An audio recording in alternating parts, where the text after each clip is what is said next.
Buenos días. Buenos días. Su nombre, por favor. Antonio Solsona Nebot. ¿Conoce usted al acusado, al señor Garzón, o tiene alguna relación de amistad o parentesco? Lo conozco por la tele y los medios de comunicación. ¿Jura o promete usted decir la verdad? Siéntese, por favor.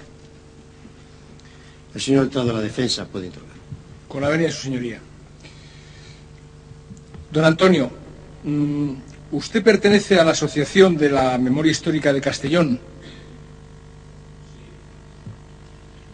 Vamos a ver, don Antonio, ¿dónde vivía usted en el año 1947? Vivía en el Mas de Monzón en 1947.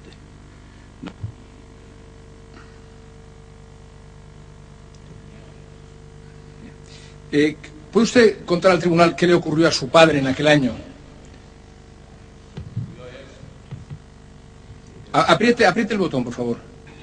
El día 4 de octubre de 1947, alrededor de mediodía, se presentó allí la Guardia Civil, al mando del capitán Lobo, Maximino Lobo Navascues, y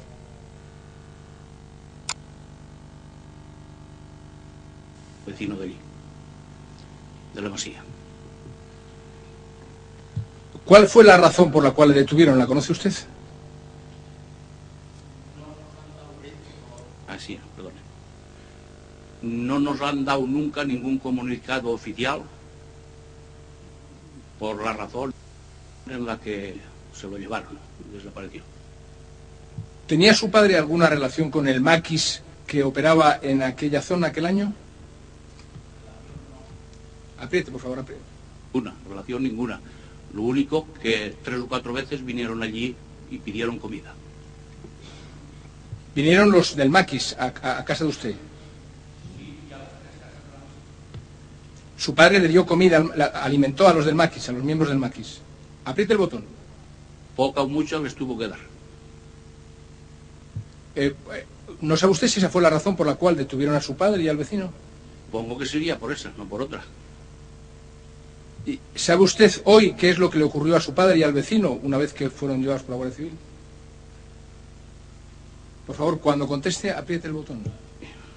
Bueno, saberse que está muerto, pero el cadáver no lo hemos recuperado. Vamos a ver.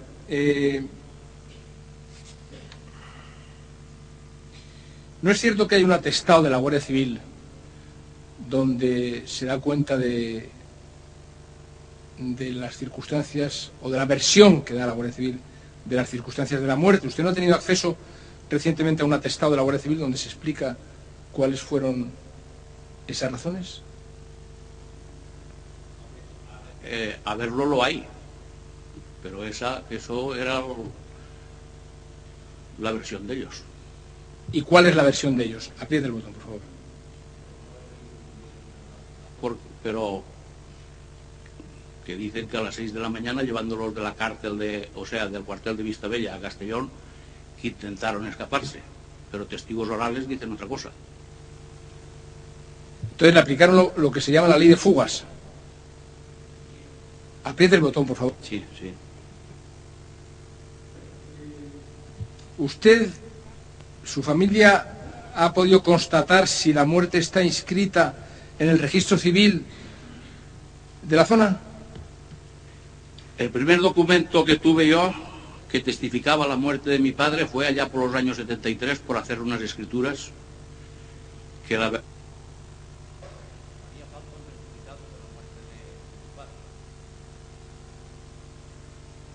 en Villarramés. Y él dice, pues ya me encargaré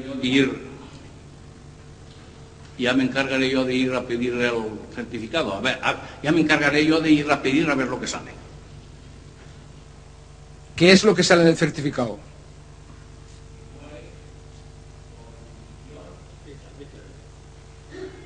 Por inhibición coagular cerebral o algo así, muy difícil de leer. Vamos a ver, don Antonio, ¿usted ha presentado recientemente, después de que se archivara la causa de la Audiencia Nacional, ha presentado una denuncia en la Fiscalía de Castellón. ¿Y qué ha sido de esa denuncia?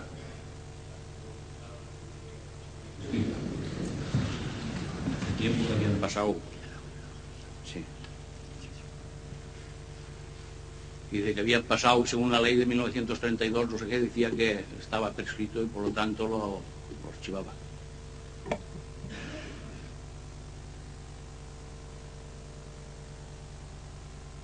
Colovenia. ¿Su asociación ha presentado otras más denuncias, además de la que usted ha interpuesto? Por la recerca de la memoria histórica de Castellón ha presentado denuncia a la Audiencia Nacional. Y además de esta Crímenes del franquismo. Además de la denuncia de la Fiscalía y esta denuncia que da lugar Posterior. 2000. ¿Alguna otra más? De yo a Castellón. ¿Alguna otra más? No tengo conocimiento. ¿De sus asociados, de sus compañeros en la asociación o de otras asociaciones que usted tenga conocimiento? La asociación presentó a la Audiencia Nacional, pero después ya son cosas que si han presentado más, yo no estoy tan... Quiero decir de que alguna más habrá presentado, no lo sé.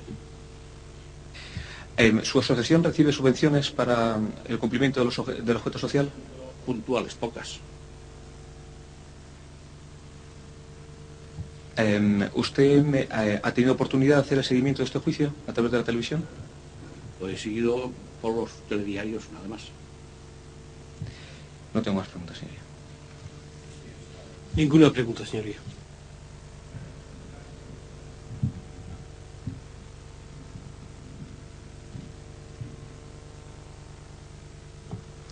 Que pase don Emilio Silva Barrera.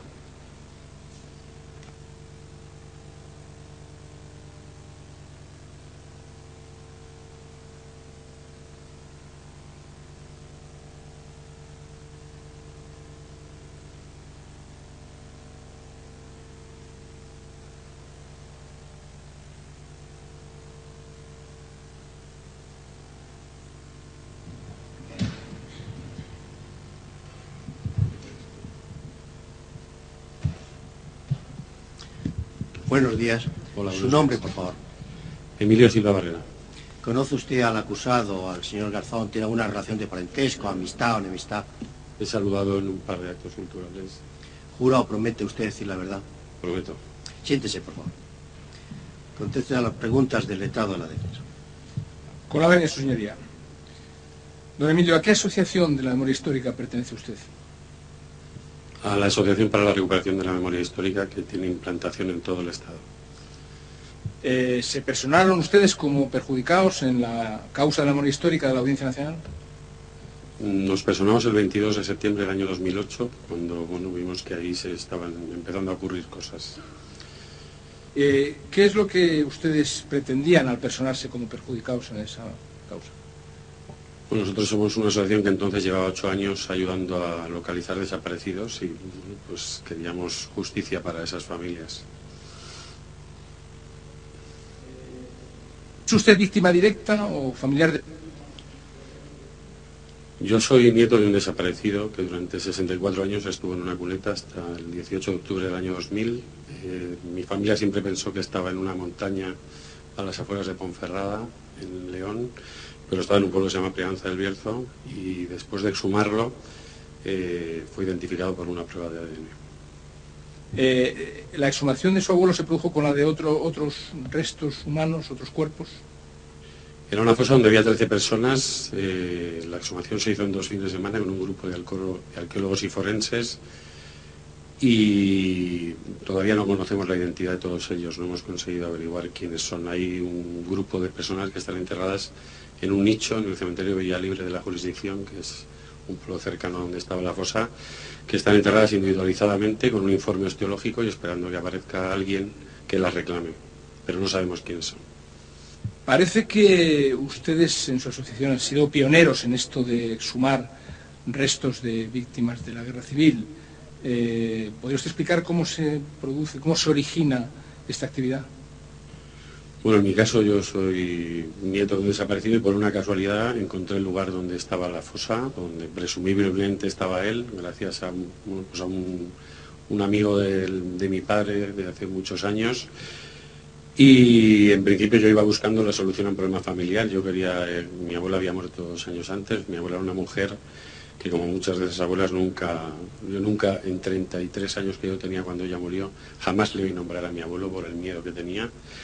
Y la fosa se abrió en 2 fines de semana. Unos días antes yo publiqué un artículo en el diario La Crónica de León que se titulaba "Mi abuelo también fue un desaparecido", comparando lo que había ocurrido en otros países de América Latina con la situación aquí. Y bueno, y no entendiendo que no ocurriera nada cuando al principio nosotros pensábamos que era un problema local en El Bierzo, porque era una zona minera con mucha actividad sindical y que había sido un método de represión específico de ese lugar. De hecho, la asociación nace porque durante esos 2 fines de semana hay familiares que se acercan a veces de pueblos muy lejos y con situaciones muy complicadas para llegar allí a pedir ayuda. Y fue, digamos que la asociación nació por demanda, ¿no? Porque había gente que nos pidió ayuda. Al principio pensando que en El Bierzo se había dado ese modo de represión, porque como no nos han educado para saber ese pasado, pues hemos tenido que ser autodidactas muchos de nosotros y no sabíamos, entre comillas, que a los muertos también les ocurren cosas, ¿no? Entonces no habíamos hecho la conexión, digamos, entre un asesinato que además ocurrió en ese lugar. No hubo frente de guerra, no hubo 2 trincheras, solo hubo la represión que se llevó por delante a cientos de personas, de civiles, y nunca hubo un enfrentamiento armado entre nadie. Y surgimos porque había una demanda que apareció en ese lugar de gente que, incluso yo recuerdo una mujer que luego la vi en un vídeo que habíamos grabado y en una conversación con una tía mía está hablando del asesinato de su padre, que estaba desaparecido cerca de un cuartel de la Guardia Civil en un pueblo de allí del Bierzo, y ella decía en el año 2000, es que yo nunca he hablado con mi hermana de estas cosas, y estas cosas que ella no se atrevía ni a anunciar como lo que eran el asesinato y la desaparición de su padre, ¿no? Entonces, bueno, pues surgimos en el año 2000, digamos que nos registramos en el registro de asociaciones del Ministerio del Interior y empezamos a recibir casos de todas partes. De hecho, nosotros tenemos un archivo donde tenemos una ficha de Naciones Unidas, donde tenemos registrados cerca de, o gente que nos ha remitido información, más de 12.000 casos. Más de 12.000 casos de desapariciones en toda España. Gente que a menudo, quiero decir, nosotros utilizamos un protocolo de Naciones Unidas, que el Grupo de Trabajo de Desaparición Forzada del Alto Comisionado de Naciones Unidas con sede en Ginebra tiene un protocolo para hacer una reclamación en estos casos. Y en ese protocolo pues se preguntan, el grupo de trabajo considera que hay 6 preguntas básicas, ¿no? Pero vamos, que son la nominación, cómo se llama esa persona, que decir, datos básicos. En la mayoría de los casos mucha gente no sabe qué pasó, que decir, se lo llevaron y ahí digamos que se acabó el conocimiento de lo que ha ocurrido con ellos, ¿no? Mucha gente que igual salía de casa y al volver no había un familiar. Bueno, pues tenemos documentados esos miles de casos. Bueno, pues en estos años hemos conseguido resolver algunos, pero de formas absolutamente dramáticas, ¿no? Nosotros hemos incluso ayudado a gente a saber que un familiar de esos que no supieron que había sido de él acabó en un campo de concentración nazi muerto, ¿no? Y nunca habían tenido información sobre eso. Entonces, otra de las cosas que hacemos es ayudar a la gente a veces a simplemente saber. Bueno, ¿y por qué no se acude a la vía penal hasta el año 2006? ¿Por qué no se presentan las denuncias hasta el año 2006? Bueno, porque yo creo que las cosas tienen que madurar. Nosotros el 3 de agosto del año 2002 presentamos 64 casos de desaparecidos ante el Defensor del Pueblo, es decir, que le dimos esa información reclamando pues, que se hiciera algo. Quiero decir que nosotros no tenemos formación en derechos humanos porque tampoco nos la enseñan y hemos tenido que aprender. Yo he contactado con el Grupo de Trabajo de Desaparición Forzada de Naciones Unidas con un ordenador portátil colgado en una mesa de mi casa y después he cogido un coche y me he ido con mi familia hasta Ginebra el 5 de agosto del año 2002 a presentar esos 64 casos en el Grupo de Trabajo de Desaparición Forzada y reclamar que había una resolución del 18 de diciembre del año 92 sobre desaparición forzada en la ONU y nosotros pedíamos esa aplicación, ¿no? Entonces esto ha sido todo un proceso de maduración. Nosotros cuando abrimos una fosa hacemos una notificación de que aparecen restos humanos con signos de violencia a la Guardia Civil o a un juzgado, lo que digamos que esté más cerca para la infraestructura que tenemos. En algunos casos, pues en el año 2002 hubo una jueza que hizo unas pruebas de ADN. Alguna vez ha venido la Guardia Civil a tomar fotografías, de alguna cosa, muy pocas, pero esto ha sido un proceso de maduración, ¿no? La gente en este país, las víctimas de la dictadura y sobre todo las de estas familias, jamás se han sentido víctimas, no han tenido ni siquiera la conciencia ni la consciencia de que les habían hecho un daño que no era algo inevitable que había ocurrido en una guerra, y han tenido que pasar una travesía de muchos años, de mucho miedo, de mucho silencio, de mucha marginación, porque es como han estado viendo cómo el Estado franquista reparaba a las familias de lo que llamó las hordas marxistas, investigaba esos crímenes, les daba puestos en la administración pública para toda su vida, todo tipo de reparaciones, y ellas nunca han recibido nada, ¿no? Y eso ha tenido que ser un trabajo hecho de mucho esfuerzo para reunir fuerzas para hacer eso, porque cuando alguien ha sido educado para callarse, como es mi caso, porque a mí en mi casa me hablaban de mi abuelo y me contaban que esto después fuera de casa no se tenía que decir, pues hay que reunir fuerzas para poder llegar hasta ahí, hasta hacer una denuncia en ese sentido. Cuando ustedes hacen la denuncia o las denuncias que dan lugar a la causa que se tramita, que se empieza a tramitar en la Audiencia Nacional, ¿ustedes buscaban una ayuda para las exhumaciones o iban más lejos de eso? Nosotros queríamos que la justicia actúe con todo lo que tiene, todas las labores que tiene que llevar a cabo la justicia. Las exhumaciones ya las llevábamos nosotros haciendo durante 8 años. Durante mucho tiempo sin ninguna ayuda pública, gracias a que hay gente de medio planeta que viene a ayudarnos. Las exhumaciones son una parte del problema que nosotros sabíamos hacer, aunque debería evidentemente responsabilizarse de ellas el Estado. Pero lo que nosotros queríamos era que la justicia actuara, como actúa cuando hay cualquier crimen. Cuando a alguien lo detienen, como detuvieron a mi abuelo, cuando a alguien lo secuestran, lo torturan y en una cuneta lo abandonan con 2 tiros en la cabeza. Eso evidentemente tendrá que tener alguna respuesta por parte de la justicia, entiendo yo. ¿Ustedes han recibido ayudas económicas para su labor? Bueno, nosotros desde el año 2000 que iniciamos nuestra labor hasta el año 2006 lo hicimos gracias a muchísimos voluntarios a los que desde aquí tengo que dar las gracias, porque parte de ese proceso de maduración ha ocurrido gracias a ellos.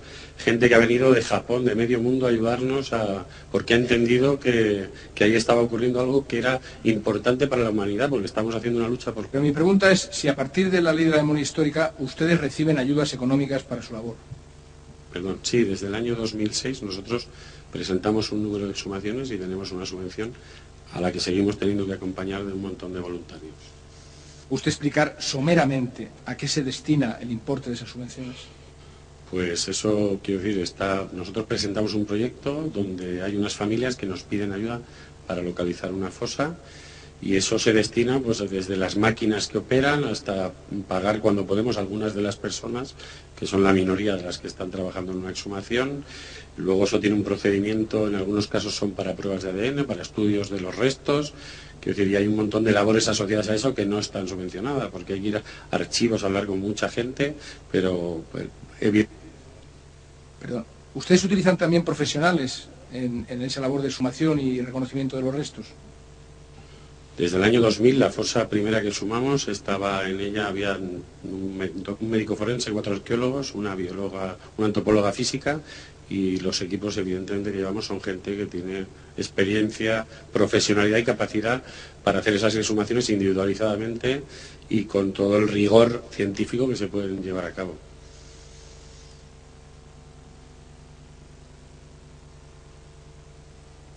Usted es autor de un libro que se llama Las fosas de Franco.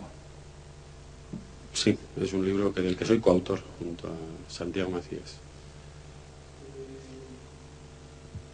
¿Ha sufrido usted algún tipo de consecuencia como tras la publicación de ese libro y de las cosas que usted contaba en él?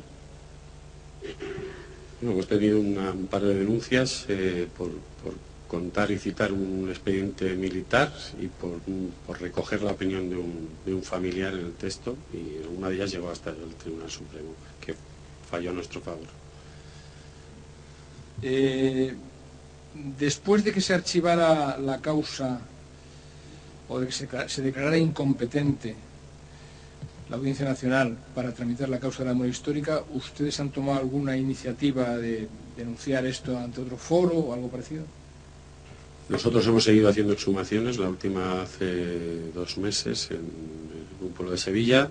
Hemos seguido notificando cada vez que aparecían restos y desde el abril del año 2010 estamos personados en Argentina en una causa que se lleva allí buscando la aplicación del principio de justicia universal. Ninguna pregunta más, señoría. El señor letrado de la acusación popular, pues. Con la venia, señoría. ¿Cuál fue la suerte de la denuncia que interpusieron en Ginebra?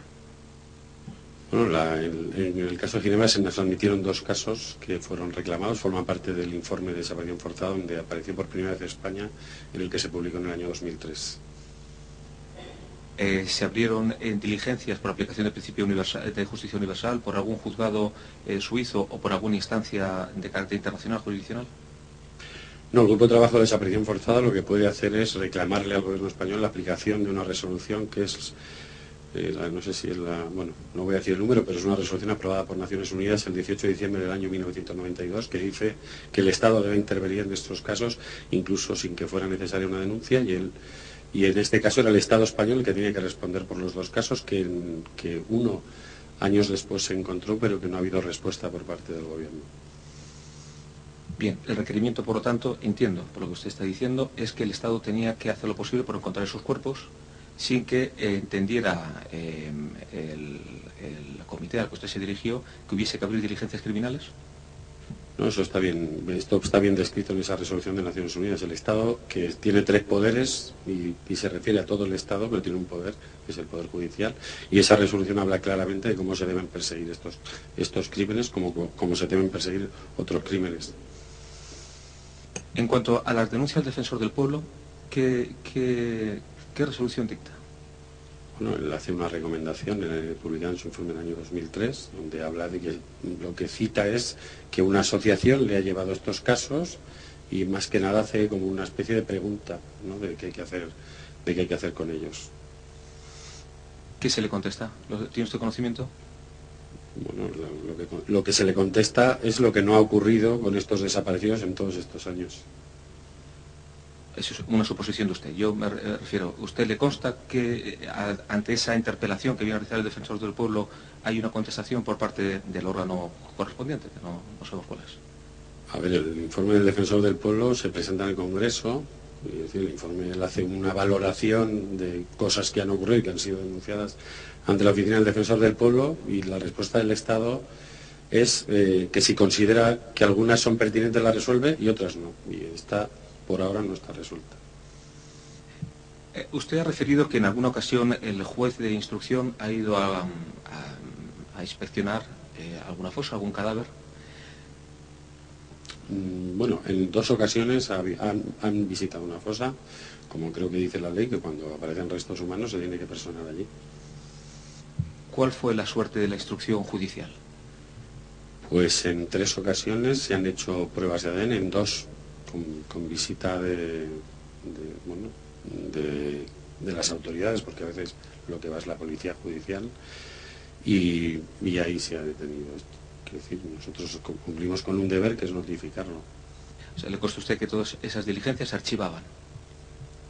Pues en muchos casos nosotros hacemos la notificación y no tenemos respuesta. Finalmente, ¿usted ha hecho un seguimiento de este proceso a través de la televisión?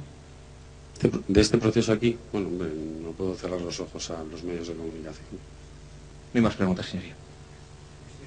Sí, señoría, una sola pregunta. Señor Silva, dice usted que su asociación está personada en Argentina en un... Perdón.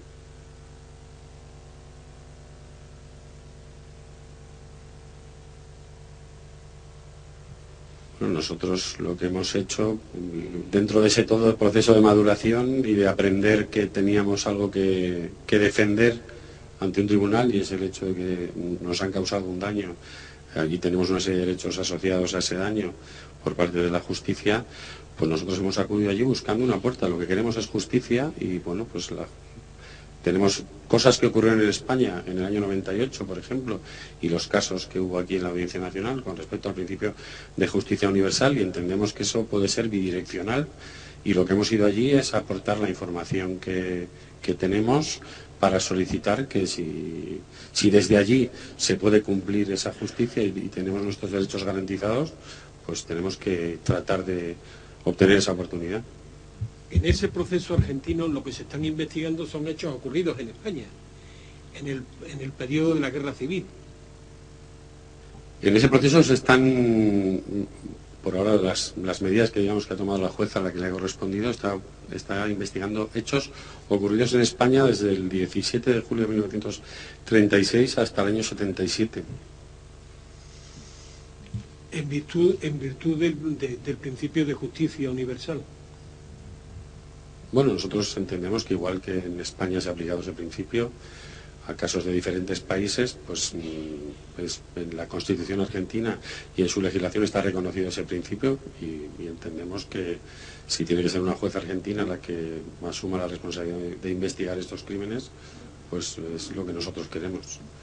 ¿Ese proceso al que usted se refiere está vivo y está en este momento, se está actuando por la justicia argentina? Bueno, iba a decir que esa universidad, el principio de justicia universal, antes de eso lo han entendido también muchos de los voluntarios que vienen de todo el mundo a ayudarnos, ¿no? Ese proceso está abierto y en este momento la jueza argentina le ha requerido al gobierno español información acerca de una serie de personas, hechos que tienen que ver con estos delitos y está requiriendo, quiero decir, me imagino que antes de iniciar cualquier decisión tiene que documentarse debidamente y lo que le ha pedido al gobierno es que le informe de una serie de hechos. ¿Y sabe usted si el gobierno español ha contestado? No, hasta ahora que tengamos noticia, no. Está todo, vamos, tampoco sabemos, pero todavía no se ha producido esa respuesta. Ese requerimiento de la jueza argentina es creo que de mediados del mes de diciembre. Bueno, ha pillado, digamos, que todo el cambio de gobierno y todavía que nosotros tengamos noticia no ha sido respondido. No hay más preguntas. Muchas gracias. Puede sentarse o retirarse, como usted prefiera.